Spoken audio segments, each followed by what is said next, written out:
Fala galera, Gabriel Fernandes aqui de novo, com um convidado super especial no nosso episódio do Corp Carpool Podcast, Lucas de Grassi. Bom, dispenso comentários. Prazer, obrigado pelo convite aí. Muito obrigado por ter aceitado. Muito legal. O Gui aqui atrás também está com a gente nessa edição. Vamos falar um pouco sobre as competições de veículos elétricos que está acontecendo no mundo, o que o Lucas pode acrescentar nesse assunto, que ele é referência hoje na Fórmula E. E, cara, eu acho que para começar esse papo, eu quero compartilhar uma informação só que eu não sei se é de seu conhecimento. Mas, para a maior parte da população mundial, o primeiro contato dirigindo um veículo elétrico foi um patinete elétrico compartilhado. Que legal. Já parou para pensar nisso? Ainda não, mas são centenas de milhões de pessoas, né, que tiveram esse contato com o patinete, né? Exatamente. Mudou o jeito de ver a mobilidade. Eu concordo 100%, eu acho micromobilidade um dos grandes braços para a gente ter um futuro mais sustentável e mais democrático da mobilidade de uma forma geral. Show de bola. Bom, eu tive uma experiência aí nos últimos anos com esse mercado, cara, e para puxar esse assunto, eu queria que você comentasse um pouco sobre as competições da ESC Live, que são o campeonato de scooters elétricas, né, os patinetes elétricos. ESC é Electric Scooter Championship, né? Foi um projeto, eu sou cofundador do projeto. Desde 2018 a gente teve essa ideia e juntou o pessoal certo, levantou o capital necessário, e hoje em dia o campeonato está prestes a começar. Legal. A gente está com um calendário aí bem legal, que ainda não posso falar, mas assim, corridas na Europa, Estados Unidos, tentar fazer uma no Brasil também, e com equipes. Então se assemelha muito, para quem conhece corrida, se assemelha muito à Fórmula 1 ou à Fórmula E. São equipes com pilotos de patinete, competindo num calendário mundial de 7, 8 etapas. Legal. E com prêmio em dinheiro de até $1 milhão. Pô, show de bola, cara. Então são pilotos profissionais de patinetes elétricos que chegam até 100 km por hora. Né? São patinetes especificamente construídos para a competição, e obviamente a vestimenta necessária, a segurança necessária, porque é um esporte, para ser algo realmente seguro, mas rápido, extremo, né? Show. Então, na verdade, qualquer campeonato de motorsport no mundo, se você olhar desde a Fórmula 1, Fórmula E, o que for, você tem duas funções básicas num campeonato de motorsport. É o entretenimento, e daí todos os esportes servem com essa função, jogo de futebol, etc. Você ir lá e assistir, que é uma área que, por exemplo, a NASCAR faz muito bem. E a outra, que só esportes, ou pouquíssimos esportes conseguem fazer, que é a área de ser uma plataforma de desenvolvimento tecnológico. Perfeito. E o que aconteceu, por exemplo, segurança, começou em carro de corrida. Legal. Turbo, começou em carro de corrida. Espelho retrovisor, começou em carro de corrida. Legal. E depois isso vira algo comum no produto comercial em alguns anos. Perfeito. Várias tecnologias são assim. Inclusive esse carro que a gente está, essa BMW i3, ela é feita parcialmente de fibra de carbono. Perfeito. Também começou nos carros de corrida e depois seguiram para os veículos em produção. Então a ideia com o Campeonato Mundial de Scooter é exatamente isso: servir como inspiração, uma plataforma de desenvolvimento e entretenimento para a micromobilidade, uma coisa que nunca foi feita. Legal. Então essa é a ideia geral do campeonato de patinete. Cara, bacana. Você falou que tem equipes no mundo inteiro, ainda tem espaço para novas equipes se inscreverem? Como que tá esse... Tem sim, acho que a gente está até conversando aqui no Brasil para ver se a gente consegue fazer uma equipe brasileira de patinete, porque eu imagino, ainda não existe uma classe de pilotos de patinete, né, de riders, verdade, que tem o know-how 100% necessário. Então eu acho que não existe o porquê não, de repente, por exemplo, um entregador do Rappi ou do iFood, pode ser que o cara vire um profissional de patinete e o cara vai ganhar centenas de milhares de dólares, até milhões de dólares, se o cara for muito bom. E a gente pode ter a capacidade de tirar. É um esporte muito democrático, porque ele é muito barato dentro do motorsport. Então a gente tem a capacidade de repente fazer algo pelo Brasil, pela sociedade brasileira, dar oportunidade para quem nunca ia ter a oportunidade de realmente participar em em motorsport, em automobilismo de uma forma geral, mas em esportes a motor, né? Motorsport é esportes a motor. E de uma forma muito interessante. Então, uma equipe brasileira dentro do campeonato seria algo assim revolucionário e factível. Então, eu estou trabalhando bastante para a gente conseguir fazer isso. Bom, então vou aproveitar aqui, Lucas, e vou assumir o compromisso de te ajudar a montar essa equipe. Vambora? Vambora! Então vamos que vamos. Cara, e pegando um pouco desse gancho de desenvolvimento de novas tecnologias no eSports e tudo mais, como que você vê a Fórmula E hoje ajudando no desenvolvimento de novas tecnologias, até mesmo para entender como baratear o custo de baterias e como que isso pode ajudar no desenvolvimento desse mercado de veículos elétricos, cara? Quando a Fórmula E foi fundada, né, quando a gente começou a Fórmula E, eu fui o terceiro empregado da categoria. Eu não fui um dos cofundadores, mas estava lá desde o início e sempre apoiei, obviamente, o desenvolvimento de veículos elétricos e do campeonato, desde o dia zero. Legal. E o que a Fórmula E, quando a gente fez as regras técnicas do campeonato, a gente focou especificamente nas áreas, para deixar livre o desenvolvimento nas áreas que são comercialmente relevantes. Vou dar um exemplo contrário disso. A asa dianteira de um Fórmula 1. Tá. Você gasta milhões de dólares para desenvolver aquela asa dianteira e não serve para nada. No final do ano você joga fora. Tá. Porque uma asa dianteira daquela, para que serve para um veículo comercial? Pra não, nada. é verdade. Zero. Só para desempenho na pista ali. Desempenho na pista específica força, com aquele carro. Show. Então o que a gente fez com a Fórmula 1? A gente falou, bom, se a gente quer que as equipes gastem recursos para desenvolver uma asa, não faz sentido para o veículo comercial. O que faz? O motor elétrico, a bateria, o inversor, perfeito, o diferencial e tal. Então, essa parte do carro da Fórmula E é livre. Tá. Inclusive software.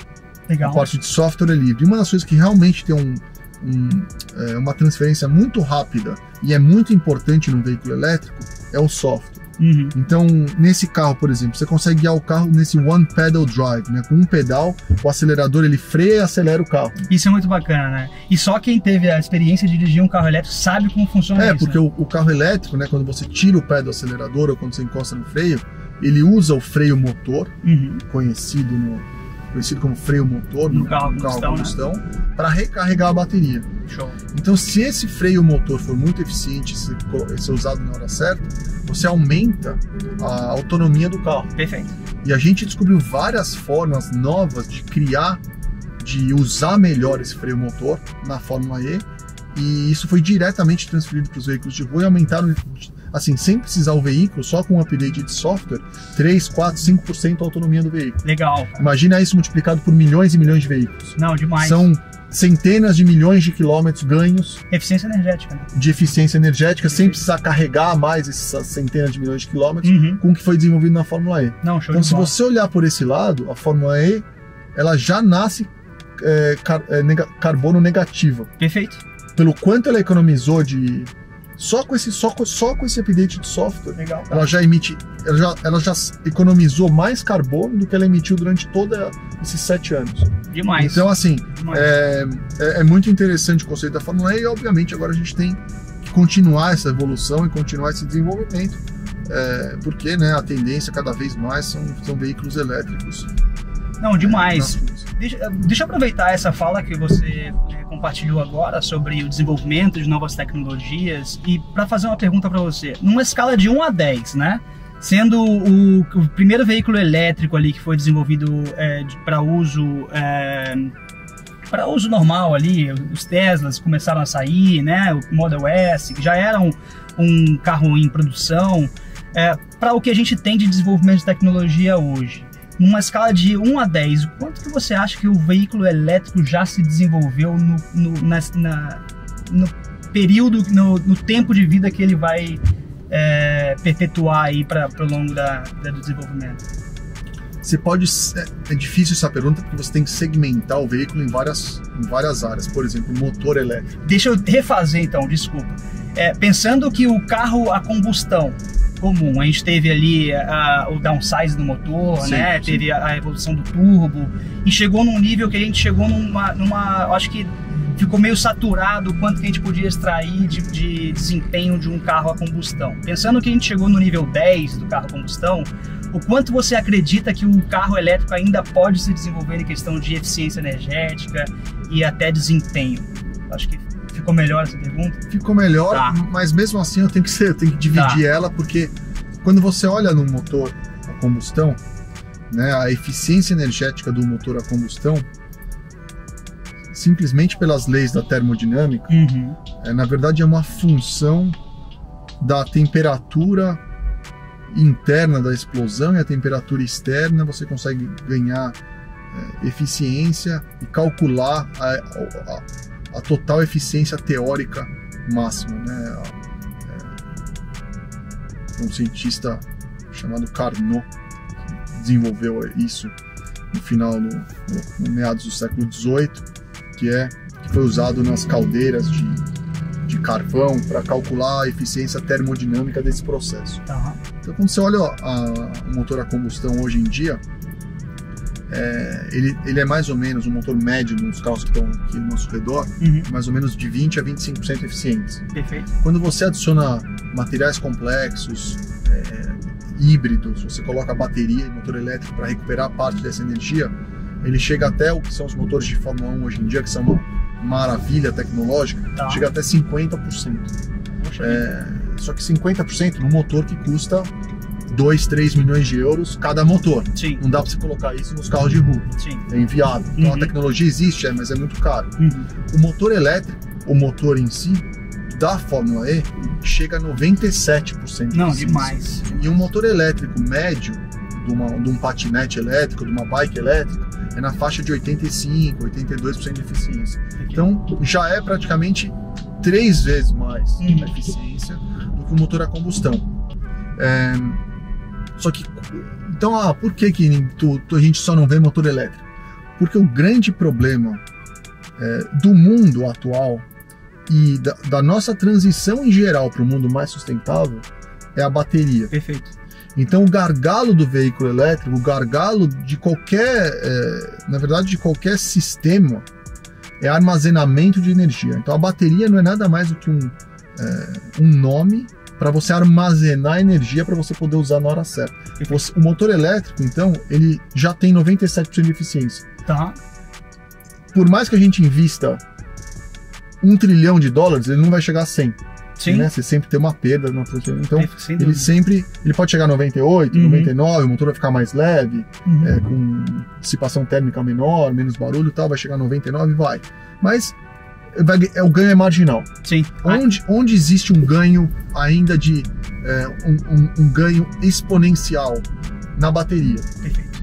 E onde daria para ganhar. Só que a bateria é super complexa, né? O pessoal acha que bateria pode evoluir da mesma forma que os computadores evoluíram, vai seguir uma lei de Moore, assim, mas não, é muito mais complexo, porque são processos químicos hoje em dia. Então a energia é armazenada de forma química, né? A bateria de lítio-íon, na verdade o íon, né, é uma diferença de potencial, de volt, né, entre o catodo e o anodo dentro da célula. Então você armazena aquilo de forma química, e conforme as reações químicas acontecem, a bateria vai perdendo capacidade. Por isso que o seu celular, ele começa durando o dia inteiro e depois ele começa a durar cada vez menos. E daqui a pouco o celular, quando está com 30%, ele desliga do nada. Por exemplo, então esse problema do armazenamento químico. Daí você tem o supercapacitor, que é o armazenamento teoricamente mecânico do elétron. Você tem a célula de hidrogênio, que daí você armazena em hidrogênio e usa a reação do hidrogênio com o oxigênio para liberar o elétron. Você tem várias formas de armazenar energia. Então o gargalo hoje é armazenamento de energia. A bateria ainda, para você entender o quão pior ela é do que a gasolina, para 1 kg de gasolina, você precisa de praticamente uns 80 quilos de bateria. Poxa, então para cada litro de mais ou menos de gasolina, você precisa de uns 70 quilos de bateria. É muita bateria. Só que a vantagem é que, como o motor elétrico é muito mais eficiente, na conta total é mais ou menos aí uns 8 para 1, 10 para 1. Tá. Então, um carro elétrico, você precisa ter 10 vezes mais bateria, que é a conta mais ou menos. Você tem 50 litros, você precisa de 500 kg de bateria. Para ele andar mais ou menos a mesma coisa. E aí tem uma, eu acho que uma característica, acho que contribui para o carro elétrico ter um desempenho, eu acho, na performance melhor do que o carro a combustão, que por mais que ele seja mais pesado, você consegue distribuir essa bateria um pouco com um centro de gravidade mais baixo. Então, como a bateria ela é um armazenamento de energia, se você precisa de pouca energia, por exemplo, uma aceleração, é pouquíssima energia que você precisa. Você precisa de muita potência. Perfeito. Mas pouca energia. Então o carro elétrico com pouca bateria, ele seria muito leve e ele é muito rápido, porque o torque é instantâneo do carro elétrico. Você acelera, é totalmente instantâneo. Então, justamente esse quanto de bateria você coloca para o carro ficar muito pesado e quanto de energia e potência você precisa. Então é sempre um cálculo de energia, potência, peso, né? E obviamente o que você falou faz sentido. A vantagem da bateria, diferente do motor, você pode, como o motor elétrico é muito mais leve que o motor a combustão, você pode colocar vários motores no carro. Né? Nesse carro aqui acho que tem um motor, no Tesla você tem... No modelo 3 você tem 2 ou 3. E, por exemplo, como que é na Fórmula E?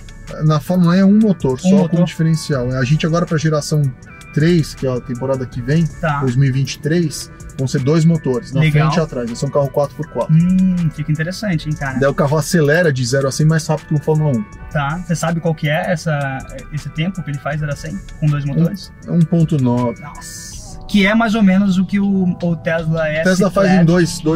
Faz em 2. 2 segundos. O Fórmula E vai fazer 1.9, porque o problema daí deixa de ser o torque e a potência, mas é o grip do pneu com asfalto. Você pode duplicar a potência, só que você não consegue transferir. E cara, me corrija se eu estiver errado, vocês usam um pneu tradicional na Fórmula E, né? Não, é um pneu que ele tem uma aparência e uma tecnologia mista, então dá para você usar ele na chuva ou no seco, mas o composto é muito mole e o composto tem muito grip. Mas se você imaginar que um carro acelera de 0 a 100 em 2 segundos, ele acelera mais rápido do que se você soltar o carro de um prédio. Ele acelera mais do que a gravidade, né? Ele acelera mais do que 10 metros por segundo ao quadrado. É verdade. Então, começa a ter um problema mecânico entre o pneu e o asfalto, para você conseguir gerar esse grip. Né? Daí, a partir daí, para você acelerar mais rápido que isso, só com um foguete. E daí você precisa gerar, né? Você gera a resultante expelindo alguma coisa e você não precisa do grip, mas esse... Que é uma das propostas do Elon Musk. É o único jeito de acelerar mais rápido. É verdade. Deixa eu dar minha contribuição aí, Lucas. Eu sou um dos fãs aí da Fórmula E, eu sempre mando lá no grupo lá que eu tô torcendo por você. Legal, obrigado. Como é que funciona o Fan Boost? Então, o Fan Boost... Eu sempre volto lá. Obrigado. O Fan Boost foi um jeito que a gente achou de interagir né, com os fãs, com o campeonato, e na verdade você tem essa potência extra, né, 50 cavalos durante uns 5 segundos, que você consegue fazer uma ultrapassagem, uma defesa, enfim. E às vezes faz um pouco de diferença, assim, né? Às vezes uma posição, 2 posições podem no final decidir mais agressivo, né? Mas como que libera? Como que é a tecnologia? É um software. É um software, é um botão? É um botão. Então, quando você ganha o Fan Boost, aparece, né? A equipe fica sabendo, te avisa pro rádio, e daí você tem um botão que você aperta e ele tá destravado, e daí você consegue ganhar essa potência. Mas é uma tecnologia de bateria, isso? Não, é simplesmente um software. Pra gente, a gente usa a potência que a gente usa na classificação. Legal. Só libera um software. A gente classifica com 250 kW e na corrida a gente corre com 200. Legal, não sabia disso, cara. E daí na corrida, quando você tem o Fan Boost, libera os 250 de novo. Por que isso? É por economia de bateria ou somente para... Temperatura. Temperatura? Um dos grandes problemas de performance de elétrico não é nem... não é energia de novo. Quando a gente está falando de energia, potência e do motor elétrico, perfeito. A gente está falando numa condição normal de uso, né, na qual o uso dessa energia é devagar, você andando a 100 km por hora. Você tem um tempo de refrigerar. Exato. No carro de corrida, a gente está usando uma potência muito elevada. A gente está falando de velocidades até de 250, 280, 300 km por hora. Então a potência usada, ela é muito alta e a potência gera muito calor. Então um dos grandes problemas de bateria de performance é temperatura. Perfeito. Inclusive quando você vai carregar o carro, o pessoal fala, agora, por exemplo, né, a gente teve o nosso presidente falando da bateria de nióbio, carrega em 5 minutos. Carrega em 5 minutos, carrega. O problema não é carregar em 5 minutos, o problema é você ter um carregador que transfira a potência transfira aquela quantidade de energia naquele tempo curto, Sim. E quantidade de energia dividido por tempo é potência. Sim. Então você precisa de um carregador super específico e você precisa resfriar a bateria conforme você carrega. Sim. Você sente quando você carrega o computador Sim, ou o celular, ele esquenta. Inclusive, quando você deixa o carregador ali conectado enquanto você está usando, você ele vê que esquenta, né? Aquilo acontece exatamente, só que num nível muito maior e você tem um problema térmico. Então, na Fórmula E, a gente é um regulamento técnico para você usar a potência máxima do carro na classificação, que é só uma volta. Legal. E daí na corrida, para não ter uma diferença de... basicamente para a corrida não ser definida por causa da temperatura da bateria, Sim. eles limitam a potência a 200 kilowatts no ano passado, né? Tá. Para a corrida e 230 kilowatts para o ataque mode. Cara, é muito interessante quando a gente começa a ver, né, o nascimento de uma prova aí profissional no meio automobilístico e pensar como que vai ser essa tecnologia daqui a 10, 20 anos, né? A gente vai olhar para trás e falar, caramba, a gente estava pensando sobre como que a gente ia refrigerar a bateria de uma forma mais eficiente, né? Que eu acredito, né, e aí você pode me corrigir, que daqui a um tempo a gente vai conseguir contornar esse problema de uma forma muito... Então, por que a bateria esquenta? A bateria esquenta porque é uma reação química. Sim. A partir do momento que você conseguir armazenar elétrons sem ser por reação química, tudo bem, você também esquenta porque você transfere a bateria é direct current, né, DC, Sim. O motor é AC, você precisa de um inversor, para gerar um inversor você tem uma certa perda de energia que esquenta. Mas, de uma forma geral, se você armazenar a energia de uma forma mais eficiente, a dissipação térmica vai ser menor, então você vai ter menos problemas de temperatura. Sim. Não, show de bola, cara, mas é exatamente o que você falou. Pegador de patinete. Exato. Aqui em São Paulo, aqui a gente tá num período que, assim, é um tempo já na pandemia e tudo mais, mas aqui na Faria Lima, no começo de 2018 ali, final de 2018, isso daqui de patinete, cara, Eu lembro. era mais de 20 mil patinetes fácil aqui, né, que a gente conversava. Eu fui visitar, inclusive a gente trabalhou, eu tinha uma empresa, eu desenvolvi a primeira bike 100% elétrica brasileira, né? Olha só. Em 2016, tem Legal. até hoje, chama EDG, era uma bike de nióbio, de aço nióbio, com a bateria dentro do tubo.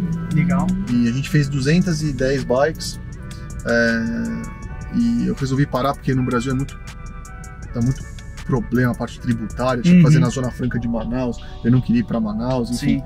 E daí resolvi não investir, não expandir o negócio, a empresa tá aberta, mas a gente não faz mais nada. E na época do patinete da Yellow, Sim. a gente fez a primeira Yellow, a bateria da bike foi a primeira Yellow elétrica. Legal, a gente usou nossa roda e a bateria para fazer uma Yellow elétrica, que a bateria ficava embaixo da cestinha da frente. Tá. E você podia trocar a bateria pegando da cestinha. Legal. E a gente desenvolveu também um sistema, né? A gente propôs para Yellow por causa dos patinetes, depois virou Grow, né? Sim, juntou com a Green, virou Grow. Exato. A gente propôs um sistema de um caminhãozinho que recolhia o patinete. Tá. Enquanto ele recolhia o patinete ia carregando dentro do próprio caminhão e ia colocando nos lugares onde tinha que colocar. Não, demais, cara, demais. Porque é um dos grandes problemas, né? Essa parte da recarga, né? Exato. Para dockless, né? Exatamente. Patinete, cara, deixa eu aproveitar um gancho e comentar um pouco da minha experiência nesse mercado, né? Eu tinha uma startup e a gente acabou fechando a pandemia por falta dos patinetes, mas a gente olhava muito para esse problema de recarga, né? E a gente via que, junto com o problema de recarregar de fato a bateria, a gente tinha um problema de logística para recolher esses equipamentos. Então, naquela época, a gente começou a conversar com a Grow, com a Lime, até a Uber, antes de entrar no mercado aqui, para propor justamente o que a gente estava conversando no começo da nossa conversa, que é o desenvolvimento de tecnologia para ajudar essa logística, né? Então, era mais ou menos assim, para não tomar muito tempo. A gente identificava os patinetes que estavam com um nível de bateria baixo, então 10% mais ou menos, identificava quais eram os usuários por perto desse patinete, então indicava para esses usuários quais patinetes ele poderia pegar de forma gratuita para estacionar num ponto de recarga desenvolvido na cidade. Então a gente começou a rodar esse projeto com a Lime, com o Pão de Açúcar, então foi um puta sucesso. você aproveitava toda essa dinâmica da mobilidade urbana para recarregar esses patinetes. E quem recarregava ganhava algum tipo de incentivo? Ganhava a corrida de graça e o cashback para trocar nesse cliente. Então começamos a rodar. Você tinha um incentivo para carregar o patinete. Exatamente. Mas, cara, bom, vamos falar um pouco mais sobre quais são as outras modalidades hoje de veículos elétricos. Eu queria que você falasse um pouco da Extreme E, cara, que é um... Eu sou sócio da Extreme E, eu fui investidor logo no comecinho. E a Extreme E, na verdade, o Alejandro, que foi o fundador da Fórmula E, fundou a Extreme E, que era praticamente para fazer mais ou menos a mesma ideia, só que em lugares extremos no off-road. Animal. Com um carro bem mais robusto, maior, com tração 4x4, em lugares muito frios e muito quentes, para realmente trabalhar esse problema de temperatura, trabalhar o problema de durabilidade em água, em areia, etc. Que a Fórmula E não passa. A Fórmula E está olhando simplesmente na eficiência máxima. Então, outra proposta. Pensando sempre no desenvolvimento de novas tecnologias, como pode melhorar. Sim. E, cara, até para fazer um gancho agora, Lucas, eu comentei com um amigaço meu hoje de manhã que a gente ia fazer essa gravação.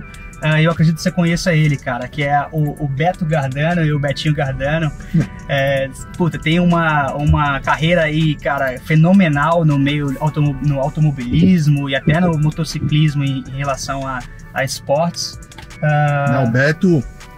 O Beto Gardano, quando eu comecei a correr de kart, o Beto Gardano foi meu coach, meu chefe da equipe, ele que tomava conta de tudo que a gente fazia lá no kartódromo. Ele me deu muita bronca aí bravo ele, né? Era bravo. Ele é bravo. Isso eu tô falando... ele é ainda, Isso eu tô falando há 25 anos atrás. Caramba, cara. E daí o Beto passou pro Rally, né? Trabalhou na Mitsubishi. Exatamente. E, enfim, quando eu trabalhava com o Beto, o filho dele, que é seu amigo, ele amigaço. Era moleque, era pequenininho, assim, era tipo... E o Beto me ajudou muito na minha carreira. Um cara muito competente, eu tenho muito respeito. E sempre, tudo que ele fez muito bem. Não, demais, cara. Bom, forte abraço pra você, Betão e Betinho. Estamos aqui, então vamos continuar. Cara, vou aproveitar o gancho. Quero fazer um anúncio aqui que a gente vai participar amanhã de uma feira que promete ser a maior feira de veículos elétricos da América Latina. Então a gente vai participar de um painel que se chama Novas Tecnologias de Veículos Elétricos, Energias Renováveis e como a competição profissional nesse segmento ajuda no desenvolvimento dessas tecnologias. Inclusive vou participar desse painel junto com o Sérgio, Sete Câmara. Então, legal. A gente vai... Chama ele de Sete Gibernal. Sabe aquele motociclista de Sete Gibernal? Eu chamo ele de Gibernal, até hoje ele fica louco. Bom. Ele corre comigo de Fórmula E, né? O Gil, eu chamo ele de Gibernal. O Gibernal corre comigo, entrou o ano passado na Fórmula E, fez um campeonato muito bom. Legal. A equipe dele não é uma das melhores equipes do grid, então é mais difícil, obviamente, brigar por vitórias de campeonato, mas ele fez um campeonato muito bom e a equipe crescendo, ele vai crescer também bastante. Não, show de bola, cara. Queria dar uma outra contribuição, Gabriel. Lógico, Gui, pode aproveitar falar. o gancho aí das novas tecnologias. A gente tá trancado aqui no Brasil sem poder viajar, mas o Lucas teve a felicidade aí de rodar com a Fórmula E em alguns outros países, né? Como é que tá essa questão da adesão dos veículos elétricos compartilhados, serviço mesmo, né? De carros compartilhados, bike, moto. Quais países que você rodou aí que você viu que teve mais adesão e que tem mais serviços assim, mais maduros, sabe? De carros e principalmente mobilidade eficiente, né? Compartilhada. Né? Tá tendo uma revolução muito grande, né? Teve uma onda muito forte dos patinetes, retrocedeu um pouco, porque foi igual aqui no Brasil, né? Foi sem uma infraestrutura e sem uma coordenação e sem uma cultura adequada, cresceu muito rápido. A tecnologia, a tecnologia pode ser muito mais demorada por motivos culturais de infraestrutura do que a tecnologia em si. Perfeito. Isso aconteceu com micro-ondas, aconteceu com a TV, aconteceu com uma série de coisas. E para micromobilidade isso está acontecendo, é uma mudança cultural, mas você tá vendo, a gente vê aqui uma Faria Lima, a gente vê que tem pelo menos uma infraestrutura que pelo menos ajuda, né? E nos outros países, realmente, veículo elétrico hoje em dia, um exemplo de agora foi a crise de combustíveis na Inglaterra. Né? Por causa do Brexit, não teve mão de obra de caminhoneiro para levar combustível, faltou combustível, as buscas para veículos elétricos aumentaram 20 vezes. E E nos países nórdicos a venda de carro elétrico já é mais do que 50% do mercado. A gente teve um anúncio ontem da Hertz que encomendou 100 mil Teslas, né? Isso a Tesla passou de 1 trilhão de market cap, né? Exatamente. E eu né, corri pela Audi 9 anos e de uma época que a Audi nem acreditava na verdade, num futuro elétrico, e vi essa mudança dentro da empresa. Hoje a Audi é uma referência em veículos elétricos. Esse URS e-tron GT da Audi é um carro com 600 cavalos, anda junto com o Taycan da Porsche, enfim. Eles estão focados agora, já falaram que em 2026 param de desenvolver a motor a combustão. Legal. E praticamente 2030 e poucos eles já vão vender só carros elétricos. Então a mobilidade está sendo muito aceita. A grande barreira no Brasil é o preço do veículo elétrico em relação ao real, porque a gente, na verdade, perdeu muita valorização do nosso real, então em real o carro ficou muito caro. Então nosso poder de compra, de troca de veículo é muito menor do que a classe média de países desenvolvidos, Estados Unidos ou Europa, e mesmo China, por exemplo, tem muito subsídio.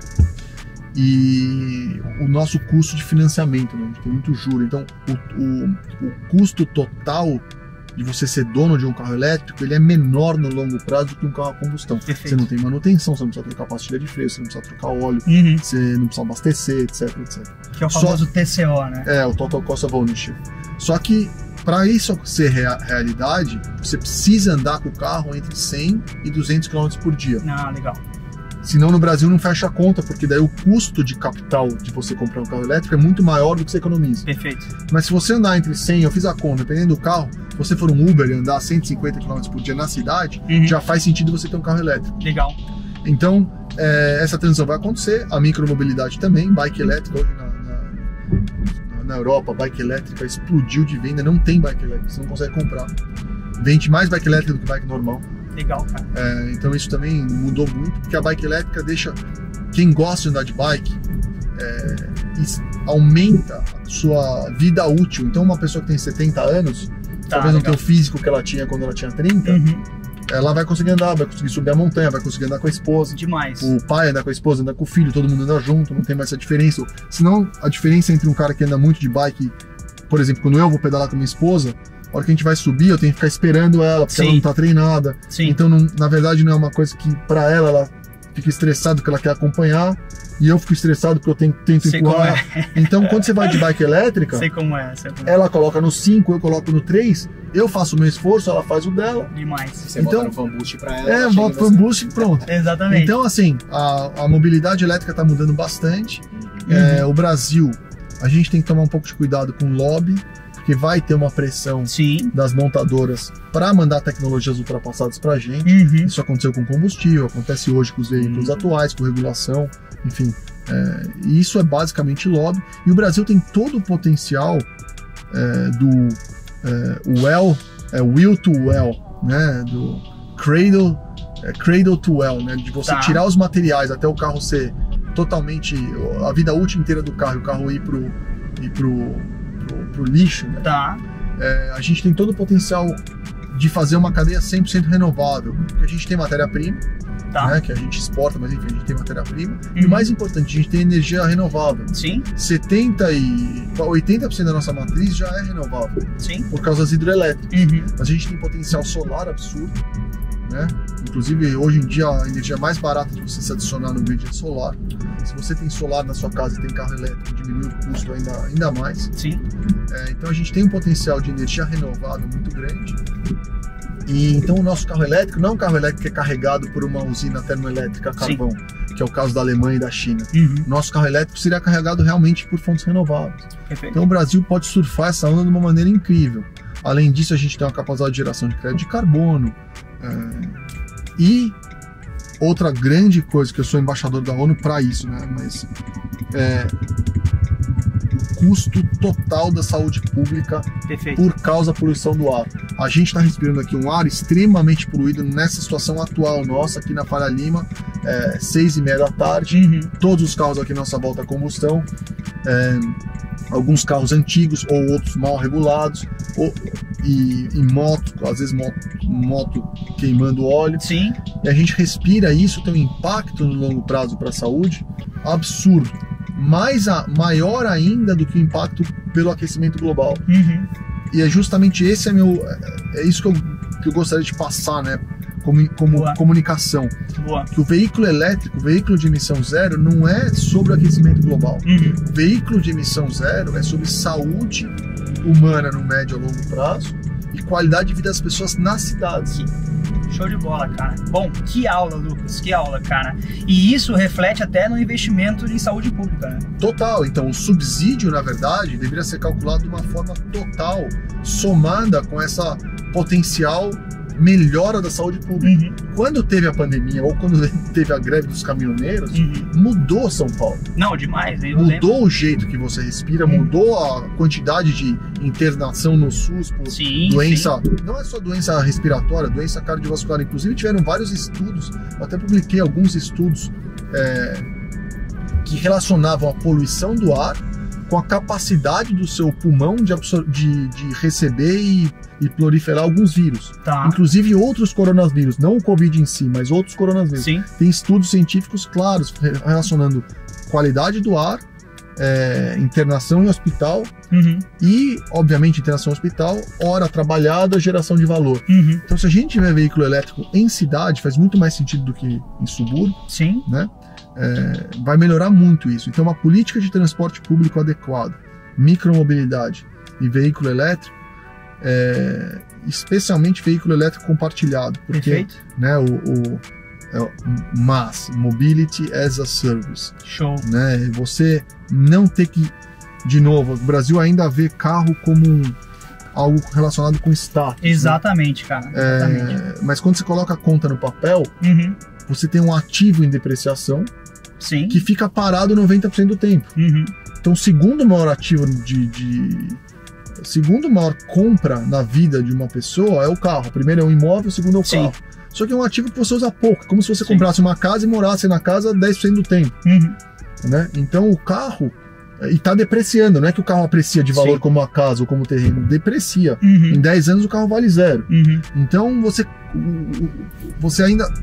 Existe essa barreira cultural e talvez um pouco de educação financeira de você usar a mobilidade, principalmente nas cidades, como serviço e não ser dono de um ativo tão caro que deprecia com o tempo e você perde dinheiro. Então, um pouco de educação financeira também. Então, acho que essa combinação do aplicativo, como a sua startup, como você falou, mobilidade, micromobilidade elétrica, melhoria da qualidade do ar, está tudo direcionando para um perfect storm aí da mobilidade do mundo, e principalmente em cidades. Você sabe que isso aí, Lucas, é muito do que a gente fala no nosso pitch, né, sobre propósito, né? Então, cara, assim, e eu tô sentindo isso na veia, porque eu tenho um filho de 3 anos e meio, que se eu não faço inalação nele hoje de manhã, ele não consegue ir pra escola, cara. Sabe? Então, assim, muito do que falam pra mim, pô, o que você tá fazendo muito com o corpo que a gente tá empreendendo? A gente é meio maluco, empreendedor no Brasil tem que ser meio maluco. Tem que ser meio maluco. Falou, já descontinuou um negócio, e a gente tá aqui batalhando, e muito do que a gente tá fazendo é pra deixar esse legado pras próximas gerações, né? Então, cara, todo dia eu tenho que fazer inalação no meu filho de manhã, né? E a gente fala muito isso, que a não mobilidade ensinou pra gente. Porque o ano passado, quando tava tudo parado, a gente tem uma foto que eu tirei de cima do meu prédio, 15 dias depois do isolamento social. A crosta não existe mais, o céu tava azulzinho. Exatamente. Sabe? Então, assim, a gente usa muito isso no nosso pitch, né? O perfect storm que vai acontecer da gente trazer... Só que isso não é notícia. A gente, né, a ONU estima não, calcula e tem dados para isso, né, que a gente tem mais ou menos 7 milhões de mortes, 7 a 8 milhões de mortes prematuras no mundo em decorrência da má qualidade do ar. Dessas 7 milhões, 4 milhões são de poluição outdoor. Tá. 3 a 4 milhões poluições indoor. O que é poluição indoor? Países super pobres que a pessoa cozinha com fogão a lenha ou com lixo dentro de casa. Caramba, cara. E daí você respira aquele negócio e a pessoa acaba morrendo prematura por causa dos efeitos da poluição nessa situação. E outdoor é carro, basicamente. Perfeito. Cara, isso traz até uma reflexão. 4 milhões é um Covid por ano, todo ano. Muita coisa. Isso não é notícia simplesmente porque acontece todo ano. É 1 milhão de mortes por acidentes e 4 milhões de mortes por poluição externa. Não, é muita coisa. Então, se a gente colocar isso no papel, o subsídio para essa transição para veículos de emissão zero tinha que ser mais rápido. Eu fiz um documentário na Índia e Delhi, né, é pior que São Paulo. E nesse documentário eu fui num hospital privado. O valor da consulta eram $7. Caramba. É outra realidade, né, Lucas? Porque lá, né, o pessoal, a média é muito pobre. Sim. Também. E o médico me falou, olha, hoje em dia essa criança nasceu em Delhi e ela viveu os primeiros 10 anos da vida dela em Delhi, ela tem 70% a 80%. Então 7 a 8 crianças das 10 que ele faz o exame vão ter doenças crônicas pulmonares o resto da vida, por causa da poluição do ar. Imagina o custo disso para a sociedade. Não, sem dúvida. E para essa criança também, né? Para a vida dela. Que isso é... Olhando para o indivíduo, obviamente, sim, mas assim, eu tô olhando num ponto de vista de sociedade, sim, o custo disso para a sociedade. Na isso você fala em escala de bilhão. Né? Exato. E, cara, isso traz uma reflexão pra gente parar e pensar um pouco também, cara. O Brasil, às vezes, não tá o melhor cenário do mundo, mas tem muitos outros lugares que estão muito atrás em questão de desenvolvimento, tanto ambiental, social, um dos grandes problemas de Delhi é que em volta de Delhi tem essas queimadas, o pessoal é muito pautônico, tem essas queimadas da agricultura, e o pessoal é tão pobre em Delhi que eles têm que queimar, e às vezes é muito frio, eles têm que queimar o que eles acham para se esquentar. Tá. Então eles queimam lixo, queimam plástico, queimam pneu, queimam tudo para se esquentar. E esse é um dos grandes problemas da poluição do ar. Obviamente, além de carro, tuk-tuk, mas uma coisa legal que eu fui lá ver, os tuk-tuks agora em Delhi estão começando a ficar elétricos. Legal, inclusive estão vindo os tuk-tuks pro Brasil. Mas não é aquele tuk-tuk que a gente conhece, tuk-tuk bem raiz mesmo. Sim. E eu perguntei pro cara, né, falei, por que você usa tuk-tuk elétrico? E a resposta dele foi, porque eu consigo roubar a eletricidade. Caraca. Então em Delhi, o cara tem o gato, ele vai lá e faz um gato e rouba a eletricidade e consegue rodar o tuk-tuk dele a custo zero. Tá, legal. E obviamente achei engraçado, né? Obviamente não é isso que é o objetivo, sim. Mas já existe uma tecnologia, o tuk-tuk lá esse tuk-tuk elétrico custava algo como $120, o tuk-tuk, tá. $180, uma coisa assim. Tá. Bateria de chumbo ácido, né, antiga e tal. Que é bastante pra eles lá, né? É bastante lá, mas é algo que, assim, relativamente, né? Sim. O pessoal consegue apagar mais rápido que a combustão, porque não quebra, porque não precisa do óleo, não precisa... Tá. Sim, a manutenção é bem menor, inclusive nos veículos elétricos. Eu fui numa rua que são todas as lojas de peça de reposição de tuk-tuk. Você não tem... Não, eu nem imagino como é uma rua, parece essa Faria Lima, assim, só que com umas lojinhas, cada lojinha tipo de 2 metros, assim, cada 2 metros de uma lojinha. Com 3 mil peças. Com 3 mil peças, o cara dentro da peça, assim. E pra achar a peça, né? E tipo, daí tem a de embreagem, daí tem a de freio, daí tem a de não sei o que, assim, inacreditável. Você sabe que o Guilherme Hanoud, né, que é o fundador da Cycloway, que é o precursor. Conhece o Guilherme Hanoud? Conhece, legal. Ranudão, bom, um abraço pro Hanoud. Guilherme Hanoud, meu xará. Ele até se emociona que ele fala, né? Quando ele começou com a história da Cycloway, os primeiros tuk-tuks que ele trouxe, ele deu para os carroceiros que moravam perto da casa dele, né? Porque ele acreditava também na questão da eletromobilidade gerar emprego e melhorar a vida de um monte de gente, né? Então um abraço pro Hanoud, essa história que o Lucas abraço aí. Incrível, porque, cara, quando conversa com ele até se emociona quando ele fala disso. Na verdade, assim, se você conseguir diminuir o custo por quilômetro rodado, por unidade de massa transportado, você democratiza a mobilidade. Sim. Você deixa a mobilidade mais barata. É isso que o pessoal não entende. Por exemplo, um veículo autônomo. O veículo autônomo vai tirar emprego de muito motorista? Vai. Nos Estados Unidos vão ser 5,5 milhões de motoristas que vão perder o trabalho por causa de veículo autônomo. Isso é ruim? É ruim. Se você capacitar essas pessoas, elas tiverem uma opção de fazerem outras coisas, ou se estudarem, evoluírem para outros tipos de trabalho, é melhor fazer isso, porque o custo do quilômetro rodado vai cair de $2. Sim. Hoje a Bosch fez um estudo lá nos Estados Unidos, era mais ou menos $2,20 por quilômetro rodado, que é o custo do motorista, do carro, manutenção e tal, de um veículo normal, tradicional, a combustão dirigido ou usado hoje, um motorista de táxi, tradicional, para um veículo autônomo elétrico para 20 centavos. Caramba. Então, uma magnitude para baixo. É muita coisa, né? Então, imagina que se um Uber custasse 20 centavos por quilômetro, quanto mais gente poderia ter acesso ao Exatamente. Então, assim, se a gente conseguir fazer a mobilidade mais barata, melhor, mais eficiente, todo mundo ganha. Sim. Então, o que me...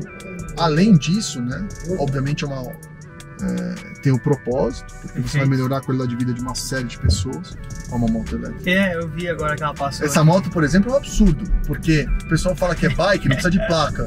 Mas não é uma bike, isso é uma moto. É uma moto e tá apagada ainda. Não, apagada e sem placa. Mas o pessoal fala que é uma bike elétrica. Mas não, enfim, não é.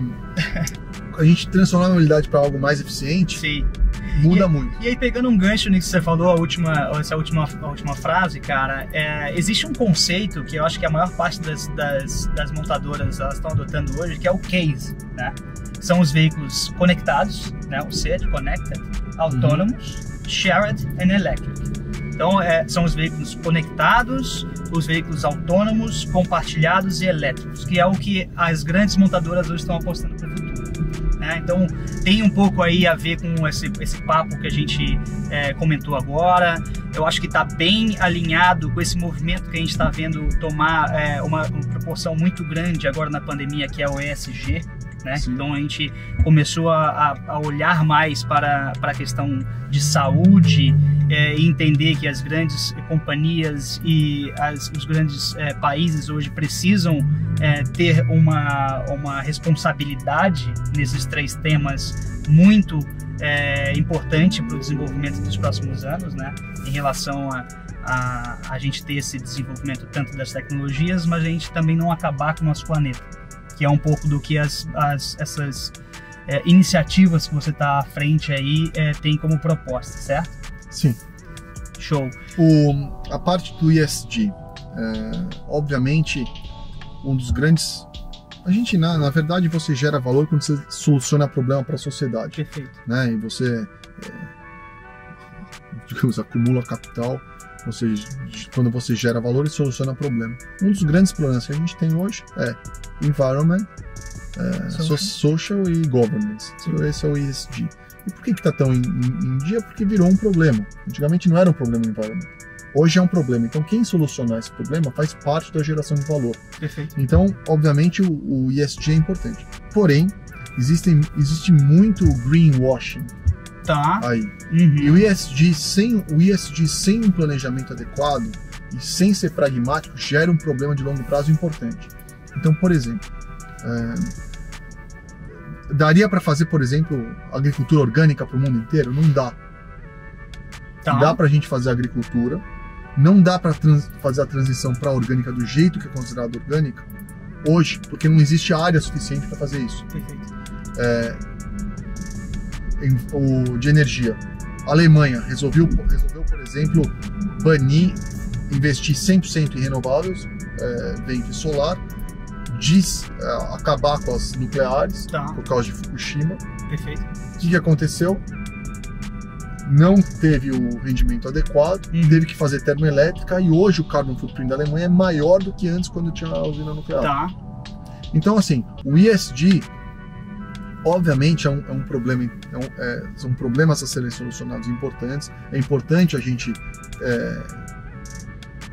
diminuir a desigualdade nos pontos do S, do ESG, né? Melhorar o mercado de trabalho, capacitar as pessoas de uma forma mais igualitária. Isso gera valor, melhora a qualidade de vida de todo mundo. Da parte do environment, a gente tem que ser pragmático. Não adianta a gente achar que a gente precisa... O principal é desenvolver tecnologias na qual a gente consiga substituir as antigas, gerando mais valor do que antes. Então, por exemplo, a carro elétrico, se a gente tivesse metade do range que a gente tem hoje, não emplacaria. Sim, verdade. Se a tecnologia não chegasse no ponto na qual o carro elétrico tivesse um total cost of ownership mais barato que a combustão, só quem é muito radical que ia trocar o carro. Sim. Ou tivesse a capacidade. Se o cara tem o dinheiro contadinho dele ali e for mais caro ele trocar o elétrico, ele não vai trocar. Verdade. Ele vai ter que escolher, será que eu compro mais 10 quilos de carne no mês ou eu troco por um carro pro elétrico? Ele fala, não, isso é outra coisa que é interessante, a parte de alimentação, produção de carne, né? Carro privado só conta como 4% da emissão global. Tá. Produção de alimento, 30%. Tá. Eu fiz até uma conta, né? Eu adoro bicicleta, então e na época eu tinha uma, isso eu fiz essa conta em 2013. Tá. Na época eu tinha uma perua da Audi, um V8, e não tinha carro elétrico da Audi ainda. E fiz a conta que se eu fosse de carro V8 até um restaurante 50 km de distância e comesse uma salada, eu emitiria menos carbono, e é um fato, do que se eu fosse para esse restaurante a 50 km de distância de bicicleta e comesse um pedaço de carne. Caraca, cara. Eu nunca tinha parado de pensar nessa sua... Então, existem... Quando você olha o estilo de vida de uma forma holística, holística não é uma forma mística, ou olhar pro signo, não é isso. Holística de uma forma... você olhar, né, de todos os ângulos, para você entender realmente essa pegada de carbono. Perfeito. E é por isso que eu acho que se for bem feito e de uma forma transparente e regulada, o crédito de carbono, que na verdade é a taxa sobre o carbono emitido, ele é tão interessante, porque você pode escolher aonde você quer consumir seu carbono. Perfeito. Você gosta de andar de V10? Pô, mas vamos taxar o carro, o Lamborghini que a gente passou ali. Não, se o cara anda só no final de semana, anda 100 km por ano com o carro, a emissão de carbono dele é baixa. É assim, cara, é até engraçado, a gente tá num carro elétrico agora, e meu último carro foi um V8. Eu tinha uma Dakota V8, inclusive com escape preparado e tudo mais, sempre gostei de esportes, então eu usava esse carro de final de semana para ir pra pista de motocross, inclusive com o Betinho, que é um amigão meu. E aí eu paro para pensar, cara, que realmente a eficiência desse carro, né, é uma coisa que hoje em dia, com a gasolina no preço que tá, é inviável. Né? R$10 o litro? É inviável. Mas, Lucas, cara, muito obrigado por esse papo. Eu não quero tomar a sua noite inteira, o papo tá muito legal, mas eu que agradeço. Se a gente ficar mais tempo aqui, eu acho que eu vou tomar um puxão de orelha quando eu chegar em casa lá. Queria agradecer a sua participação, essa aula que você deu pra gente aqui. É um prazer poder bater esse papo com você. É um prazer, um piloto tá pilotando o meu carro em São Paulo. É verdade. Valeu, Lucas. Eu que agradeço, pô. Esse carro é muito legal. Aliás, a gente deu essa volta inteira aqui, né? A gente consumiu aí 2% da bateria. Exatamente. Exatamente. Então é um prazer conversar com você. Eu acho que são poucas as pessoas que têm essa oportunidade, cara. E como pessoa e profissional, eu cara, assumo o compromisso da gente olhar mais de perto esse assunto aqui no Brasil, tá? Então, inclusive, não esqueci, vamos falar sobre a nossa equipe no ESC, vamos levar para frente isso. E, cara, eu acho que para finalizar, eu gostaria que você deixasse uma mensagem para a nova geração, para os jovens hoje. Olhando para isso tudo que você está construindo nesse mercado de veículos elétricos, o que você deixaria como mensagem principal? Eu acho, de uma forma geral, eu acho o seguinte, né? Eu sempre... meu avô falava isso, eu acho muito legal, né? Que se você trabalhar com o que você gosta, você nunca precisa trabalhar na vida. É verdade, cara. E eu acho que solucionar esse problema, né, da sustentabilidade de uma forma geral, ao mesmo tempo, né, criando uma empresa e melhorando a qualidade de vida das pessoas, ao mesmo tempo, obviamente, ganhando dinheiro, né, construindo a sua vida, se junta o propósito, né, com o desenvolvimento financeiro, o desenvolvimento da sua vida, então um propósito com a paixão ali, com o trabalho, e é isso que eu sempre quis fazer, né, desde, obviamente, quando eu era mais novo, o meu sonho era ser piloto, mas era sempre usar aquilo que eu estava aprendendo para contribuir para a sociedade de alguma forma. E então, por isso que eu gosto tanto da parte da mobilidade elétrica. Olha só, falando em mobilidade elétrica, olha quem tá aí. EQC. Olha só, cara.